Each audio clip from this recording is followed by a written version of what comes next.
తండ్రి, వీరేమి చేయుచున్నారో వీరెరుగరు గనుక వీరిని క్షమించమని చెప్పాను. యేసుక్రీస్తు ప్రభువారు ఆ సిలువలో అన్ని శ్రమలు అనుభవిస్తున్నా కూడా ఆయన అంటా ఉన్నారు, వీరేం చేయుచున్నారో వీరికి తెలియదు, వీరిని క్షమించమని ఆయన చెప్తా ఉన్నారు. యేసుక్రీస్తు ప్రభువారు క్షమాగుణాన్ని కలిగి ఉన్నారు.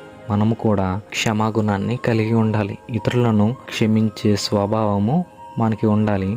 అలాగే కనికరము కలిగి ఉండాలి. కనికరము చూపనివాడు కనికరము లేని తీర్పు పొందుతాడని వాక్యం సెలవిస్తూ ఉంది. మీ శత్రువులను ప్రేమించుడి, మిమ్మును ద్వేషించు వారికి మేలు చేయుడి, మిమ్మును శపించు వారిని దీవించుడి, మిమ్మును బాధించు వారి కొరకు ప్రార్థన చేయుడి. మనల్ని బాధించే వారి కోసం కూడా ప్రార్థన చేయాలి. శత్రువులను ప్రేమించాలి, ద్వేషించు వారికి మేలు చేయాలి, మిమ్మల్ని శపించే వారిని దీవించాలి. యేసుక్రీస్తు ప్రభువారు కలిగి ఉన్న క్షమాగుణాన్ని మనము కలిగి ఉండాలి.